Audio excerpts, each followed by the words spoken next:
Bom, vamos ver, né? Se agora eu acerto. Ai, meu Deus.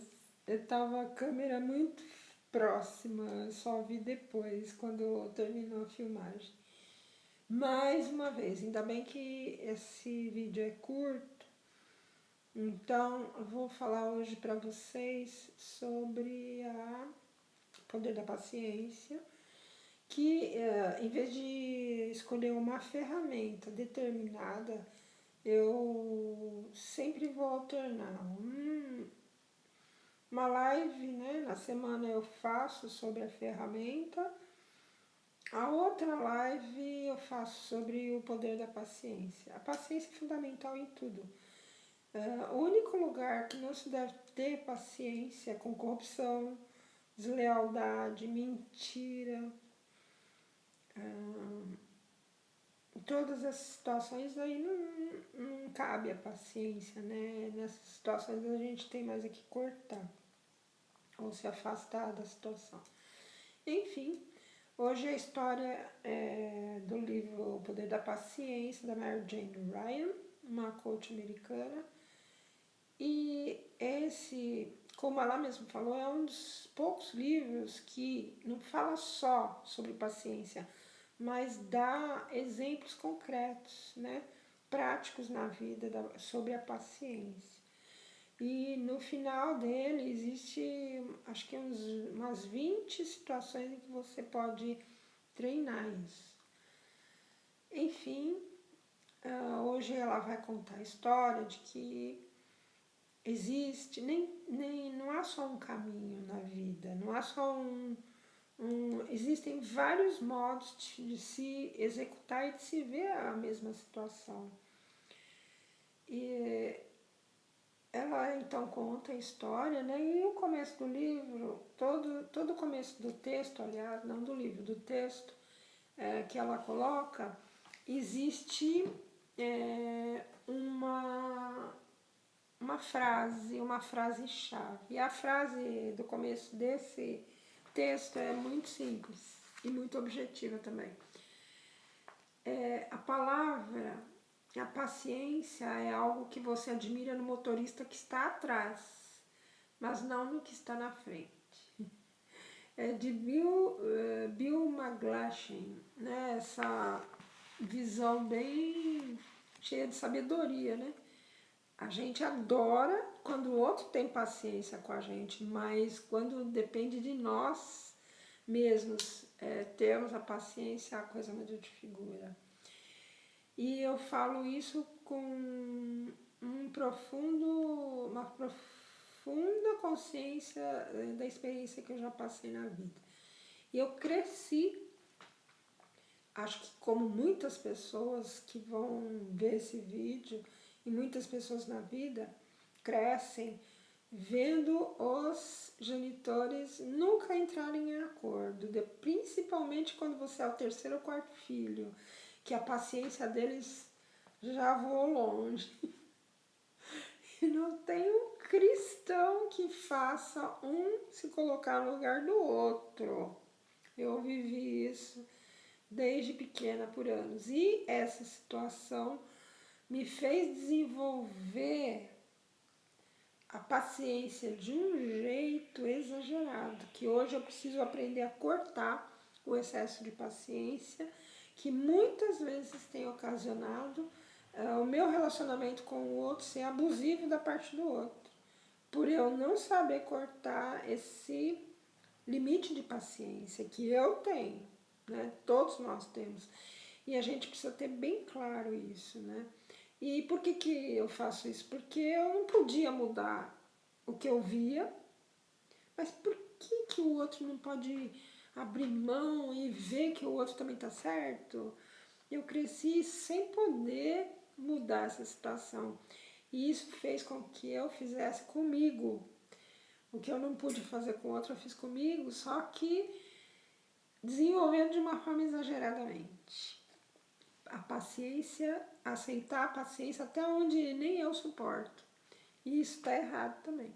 Mas voltando para o texto dela, ela estava indo, e isso é uma situação que eu vivi muito quando eu era criança. E ela e o marido indo para o mercado e ela começava a bufar com certas atitudes dele. Ele fazia o contrário dela. Quando ele andava de carro, ele esperava o farol fechar. Ela não, ela arrancava para ver se dava tempo de passar o farol. E outra coisa que ele fazia era, assim que abrisse o farol, ele ia lentamente, indo aos poucos, ganhando velocidade. Escolhia caminhos mais compridos. E ela exatamente ao contrário, né? Sempre naquela vontade de fazer as coisas de uma forma rápida e nem sabendo por quê. Porque na situação que eles estavam, não precisava ser nada rápido, né? Segundo ela conta. Era uma situação em que eles não estavam apressados para fazer aquilo. Mesmo assim, cada farol que parava e que ele saía, ela bufava. Querendo dizer para ele, né, que tava um saco aquilo que ele estava fazendo. E ela ficou tão irritada com ela mesma que quando chegou em casa ela começou a pensar no fundamento daquilo e chegou à conclusão, primeiro, que ele não merecia aquele tratamento porque eles já estavam há 10 anos juntos e ele era uma pessoa muito mais, como é que fala? Muito mais participativa e companheira, que não merecia o jeito que ela estava tratando ele, né? Aquele excesso de encheção de saco dela, ela achou que não cabia ali. Começou a voltar e se autoanalisar de uma forma adulta, né? Observando a si mesma. E ela percebeu uma outra coisa.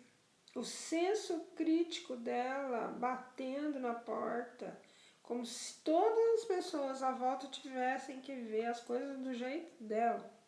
Ela chegou a essa conclusão, né? Friamente olhando para si. E claro que ela depois tomou uma atitude e foi consertando isso. Porque quando a gente vê, a gente conserta. O problema é quando a gente não vê, mesmo que o outro fale, que o outro mal, a gente não vê. E, enfim, ela começou a se modificar, né? E ela conta, né, nesse texto e põe as conclusões dela. No final de tudo, né, ela fala o seguinte: o que mais contribuiu para assegurar minha impaciência nesses momentos é perguntar-me: você acha que é Deus? Você acha que você é Deus? Né?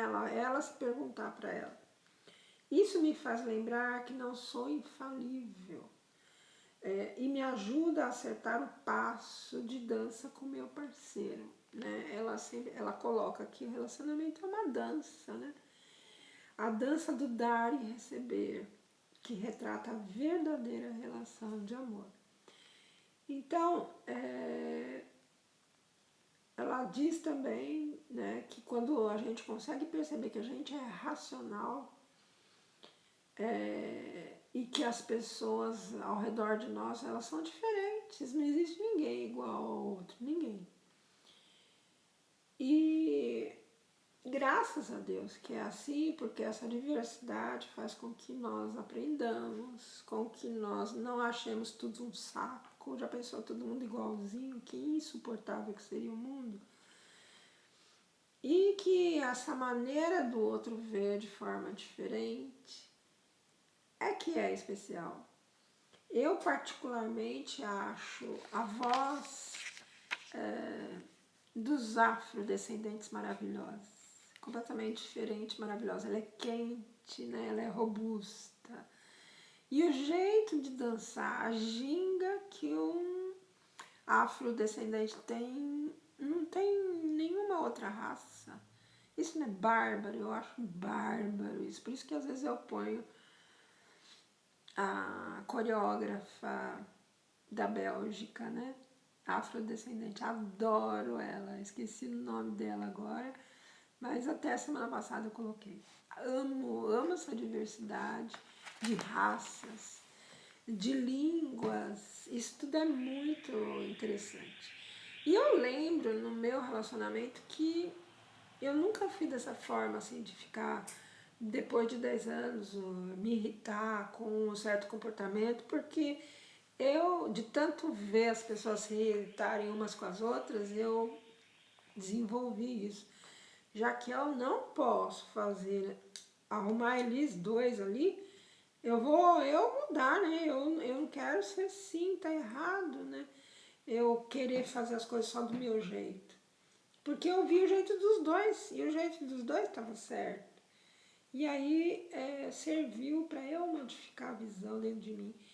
Então eu nunca fui assim no meu relacionamento, né, no meu casamento, porque eu já tinha aquela visão dentro de mim de que estava errado. Você querer que as coisas sejam do seu jeito, só do seu jeito, tudo tem que ser. Isso acontece quando a gente toma, o outro deixa a gente tomar uma atitude de domínio e de posse da situação, né? Quando a gente se sente superior, quando a gente acha que a gente, nossa, eu influencio tanta gente, eu falo tanta coisa maravilhosa aqui, mas sinceramente, eu falo para vocês o que eu compreendo, o que eu pratico na minha vida. E também falo do que eu acho interessante, mas se eu não conseguir ainda pôr em prática, provavelmente eu vou falar, né? Eu não penso ainda dessa forma, eu acho certo isso, mas eu ainda não consigo fazer dessa forma. E tem muita coisa que eu já li aqui que eu realmente ainda não sou tão perfeita para fazer aquilo, e não é essa a missão também daquilo que eu leio. Tudo que eu leio aqui são sugestões e colocadas pelas próprias pessoas dentro daquilo que eu leio. Então, essa coisa de querer a perfeição só porque você está falando, porque você está fazendo uma live, eu não me obrigo a isso, não me sinto assim. E falo de coisas que eu vivencio, né? Também, algumas certas, outras eu não consigo fazer. Mas também não me cobre só porque eu tô fazendo aqui uma live que eu tenho que ser melhor do que a live que eu tô fazendo. Não tenho a menor cobrança disso. E às vezes consigo passar, né, essa clareza para as outras pessoas de que não é a perfeição que a gente tem que buscar, essa perfeição. Aí eu acho isso daqui bárbaro, vou fazer perfeitamente isso. Não acho que é o caminho, eu acho que nós temos visão de mundo, cada um tem a sua própria experiência, e dentro dessa experiência é possível a gente observar esse ou aquele comportamento mais legal que a gente acha e trazer para a nossa vida, né? Como essas coisas da paciência que ela coloca são muito boas. Então, essa foi a experiência dela, né? Como ela começou a olhar para dentro de si e como ela depois corrigiu algo que estava dentro dela, né? A irritação dela era dela mesma, o outro estava fazendo normalmente aquilo que ele sempre fez. E ela só estava bufando por causa da impaciência com a autocrítica dela. E a partir do momento que ela tomou consciência disso, ela começou a relevar. Começou a ficar mais paciente com ela mesma e não tão crítica. É isso que importa, né? Porque a mudança a gente sempre vai fazer dentro de si mesmo e não no outro.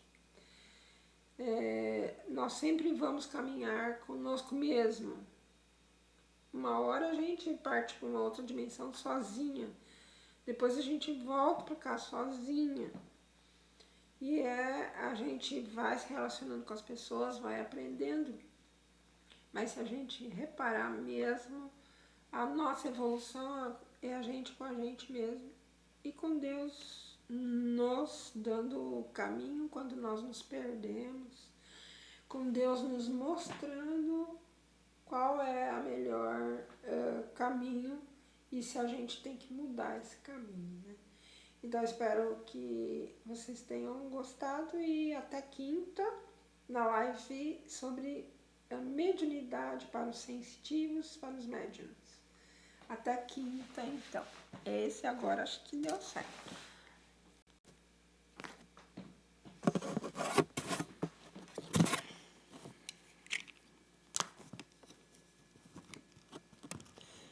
Ainda acho que não desligou, né? Agora.